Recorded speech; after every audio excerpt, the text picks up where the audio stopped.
y'all. Welcome back to another episode of Purposely Derailed. I'm your host, Stephanie, and yes, it's been a few weeks since I've uploaded. And I'm going to get into the reasons why in a moment. But first, I do want to acknowledge that this is my attempt to record a video episode simultaneously with the audio for just audio only. So let's see how this goes. I have a little bit of a different setup. I tried this once before where I had this more cornered, but realistically, this is a small space. I am in my bedroom, so I only have so much to work with.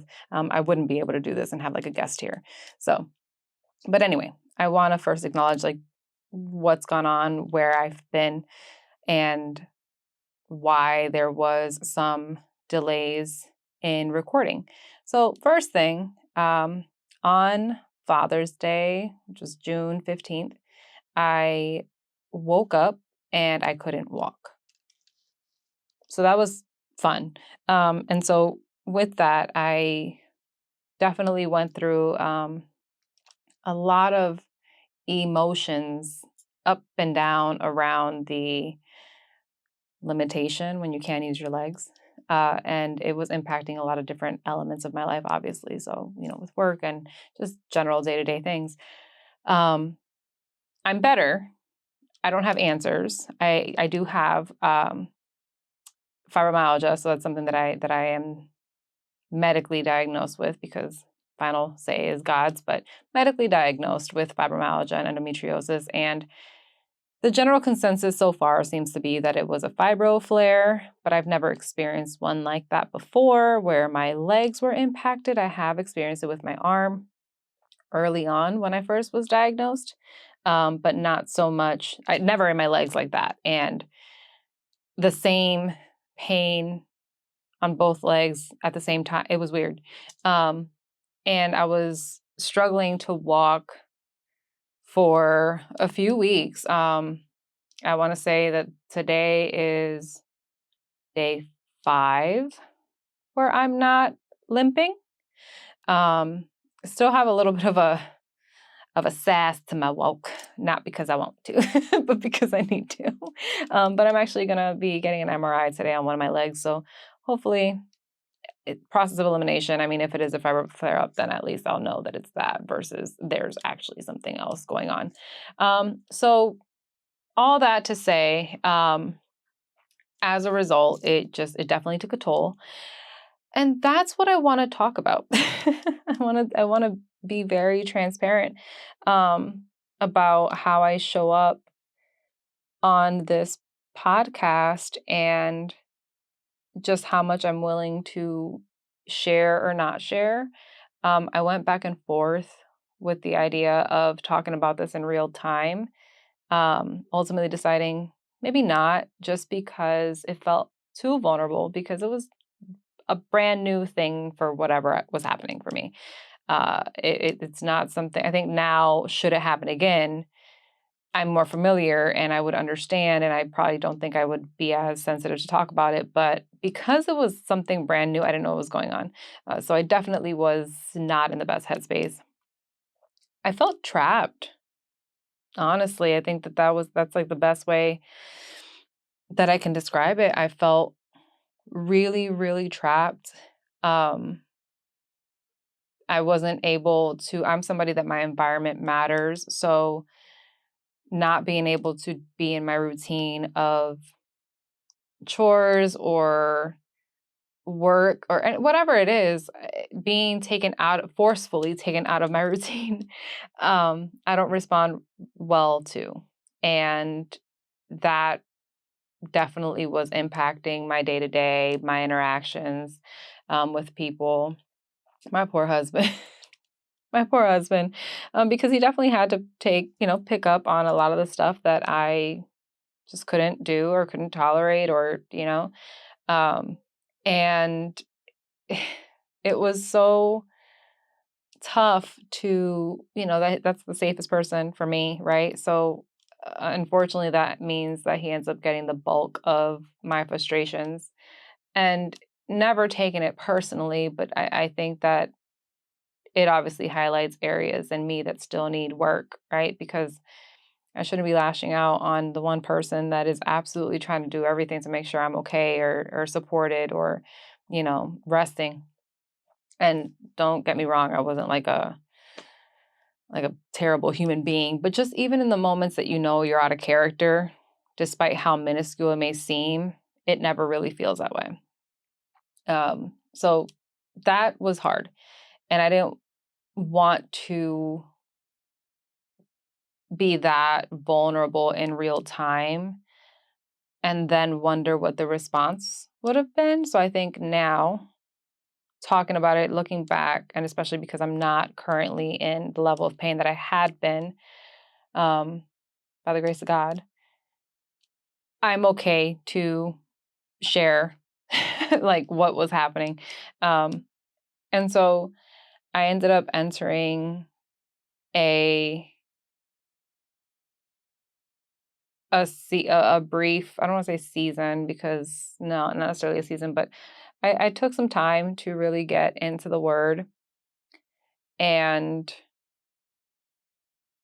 explore deeper prayer and fasting in a way that I hadn't in the past, right? So prayer and fasting, the fasting component is relatively newer to me. And when I say new, I want to say within the last like 2 years.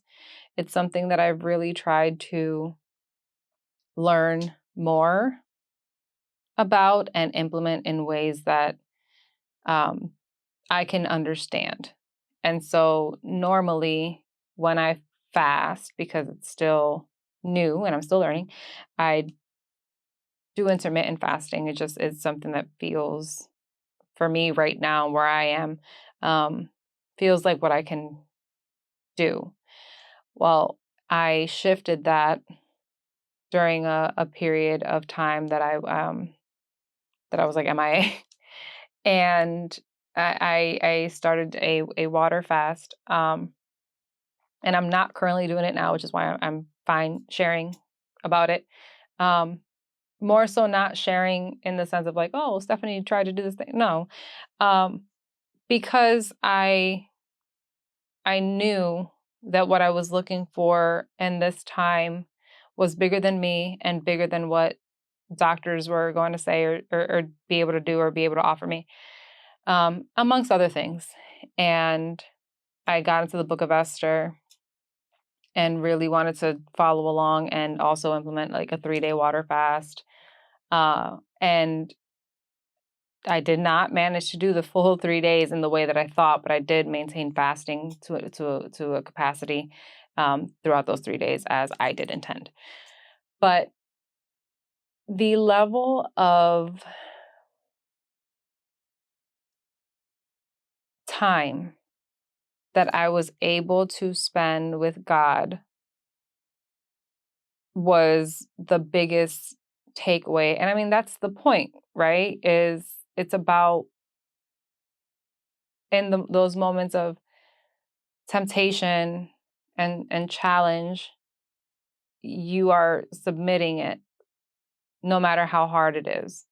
And because that was my first time really trying to do a fast of that kind, man, was I like I was in bed. Well, obviously I also couldn't walk. So I was in bed. And right on my nightstand is where I have like my Bibles and like all of my Bible study uh supplies and pens and everything like that. Like it's all set up nicely on right next to me. And I was just like laying on my side and in there, like in there. And every single time I felt like I wasn't going to be able to push through, God carried me as he does, right? As he's here to do. Um, and I've not, like I said, I've done prayer and fasting in some ways in the past, but this felt very special. This felt very different, especially because I think that there's also like a misconception. Well, Yeah, a misconception to say, like, if I'm going to do prayer and fasting right now, tomorrow I'm going to see the result. And that, I mean, in some instances, that absolutely can be what happens. God can do anything and everything. But in others, that's not the case, right?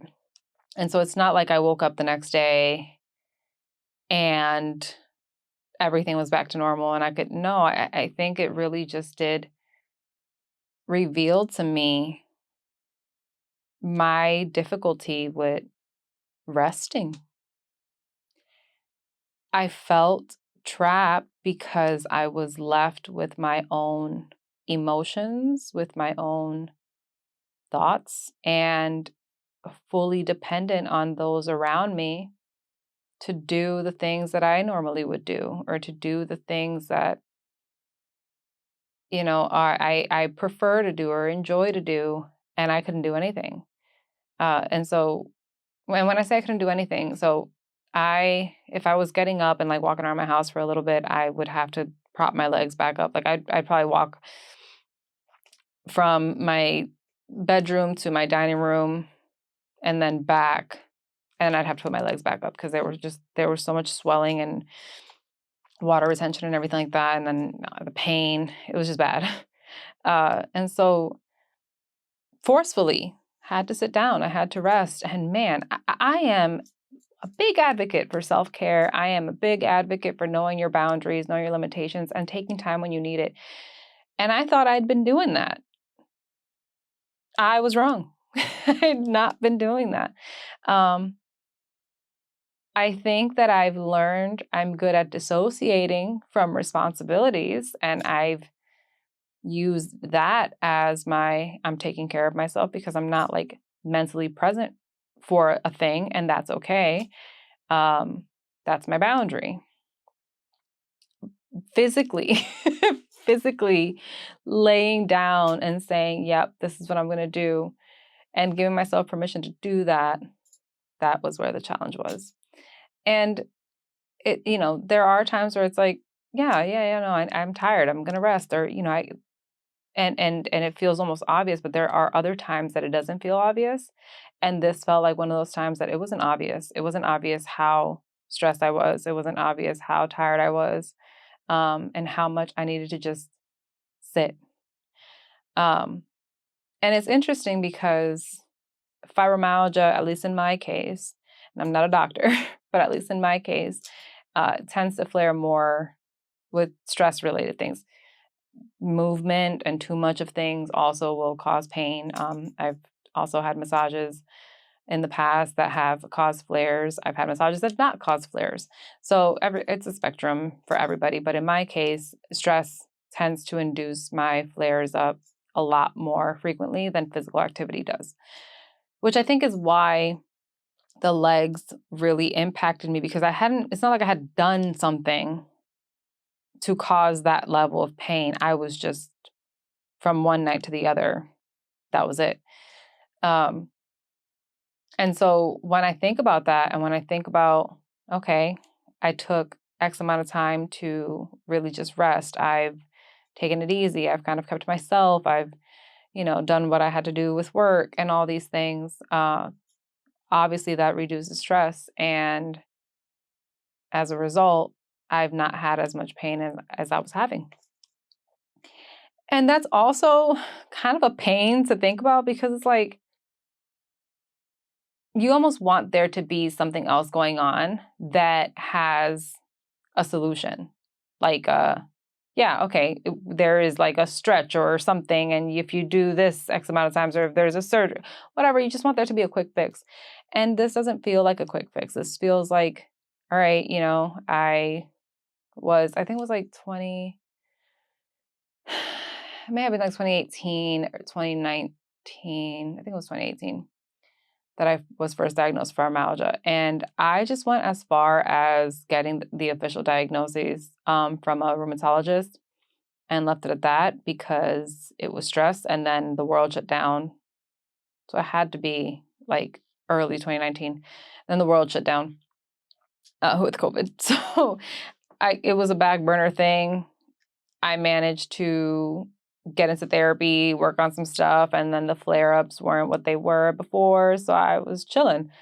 Um, and then this was a sobering reminder, right? And definitely humbling, to be like, well, no, hold on. Maybe you're not finished.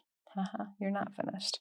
You still have work to do. And that much I knew, obviously. But to feel like I had a handle on my stress level, at least to the extent of it not impacting my body to cause a flare up.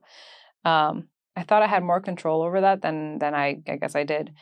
That's to say, if what is going on has to do with fibromyalgia. But I think even if it didn't, the stress plays a part in how you feel regardless, right? And I definitely hadn't been feeling my best. So I've had to make sure I lean more on God for those moments. And even like today, it's hard. It really is hard. So even though I feel in a place where I can kind of come in and have this conversation, this one-sided conversation, um, there's still some difficulty behind it because I don't have answers and I don't know how long I'll feel better. I don't know. I mean, I know that I can't like be on anti-inflammatories every single day and that that's not a permanent solution. So I found that these last few weeks I've been, well, it's at this point, it's been a month and some like almost 6 weeks, uh, have my mind has been so consumed with what I can't do that as I'm starting to be able to have more movement and do a little bit more, it's really hard to get out of that mindset of what I can't do and shift perspective. And it's like, okay, well, what can you do with the level of, comfort that you do have? It's pulling myself out of a rut and it's that I said right there, right? I'm trying to pull myself out and I have to rely on God for that. I can't expect myself to, you know, I'm not omnipresent. I can't step out of myself and say, here, get up. I need to rely on God for that. And so I got into the book of Esther, as I was saying, and really just reflecting on when situations feel bigger than you, where do you turn and what's your process for trying to gain insight? Because I don't even think it's necessarily like I'm understanding, right? It's insight on how I'm supposed to navigate this. Understanding for me would be I want to understand what's happening and why and what's the purpose. Whereas trying to gain insight, it's okay, I just want insight on how I'm supposed to be navigating this day by day, be joyful at all times, just be glad at all times, have gratitude in all times. And I liked to think that I was someone who did pretty all right with trying to live in gratitude, despite circumstances. But man, like I said, this was humbling and I'm grateful. Don't get me wrong. I'm grateful that God has really shown me the areas of my heart that still need more of Him, because it has been very difficult to wake up and not be frustrated. Even in these last, 4 or 5 days, I'm waking up anticipating that something's not going to feel good or that at some point it'll be difficult. Today I was facilitating a training for work, and normally I would have considered let me just facilitate this and sit as I do it. Nobody would feel any kind of way. Everybody knew kind of what was going on to some extent, but I opted not to. And I was asked, hey, do you want to try? I was like, no, I need to try to like stretch my legs as much as possible and get them moving. And I mean, was there tenderness? Yeah. but it allowed me to shift into what I was enjoying. I really enjoy facilitation and trainings, and be present in the moment and what was going on versus I'm sitting in anticipation of discomfort, if that makes sense. Um, but I'd be lying. I'd be lying if I said it was easy. And I think this is where I was like, is this worth sharing? Because I don't have like at this current moment, I don't have like a happy ending per se or information to make this make sense. This is just kind of what's happening right now in real time. This isn't a planned topic to discuss. This isn't anything that's like full of notes to share. This is just life. And I think part of what my podcast aims to be is truly life, when we have one plan and things go a different way. That is why it's called Purposely Derailed, right? Because there is a plan when things don't go your way. There's already a plan in place that has a bigger purpose. So though I thought I was going a certain direction, God's bigger purpose may derail the direction that I'm going, with a better intention. But sometimes I mean, when you think about a derailed train, I don't think anybody's excited about it. I don't think anybody is joyful in the moment. And I think that that's how I feel right now. I feel like I had a plan of what these last 6 weeks were going to consist of and what I'd be doing and things that I had to get done and deadlines and all of those things. And all of that was taken from my control, partially because I let it be. Yes, I was uncomfortable. Yes, I was in pain. And then I sat in that and I just became miserable. I was just miserable. And that's not cool. That's not how I want to be. It's not how I want to feel. But it's real. And that's all I know how to be is real. So this is me trying to get out of that. This is me trying to pick back up and remember that there is a purpose when things don't go according to plan. And right now that's where I'm in. It's like I may not see it, I may not know it, I may not understand or even get to see whatever outcome this moment plays a part in. But I fully trust that God is faithful and there is a plan for it. Whether it be in my life or the impact of someone else's, I don't know. But that's not my business also. So yeah, I just wanted to check in, and I'm hoping that this is okay, that this level of vulnerability feels okay. I'll definitely be looking for some feedback on this one, guys, because yes, I have a ton of topics that I definitely want to talk about, conversations I want to have with other people and everything. But I guess in those moments where it's just me on here, we can expect that there'll be a level of vulnerability that is also scary to kind of put out there. But all I know is that as long as I continue my time with God and put it all on Him, whatever is over me is still under Him, and everything's going to be good. Regardless of the outcome, there is a purpose. So yes, that is this. And I may record something else and put it in a couple of days, not necessarily wait a whole week in between. But I definitely want to get this out first. So if you have any feedback on what you think about whether the video piece or the topic, please do share. I just ask that you please be respectful, because this isn't easy to just be out here talking about your life. So on that note, I appreciate you guys, and I will catch you in the next one. Bye.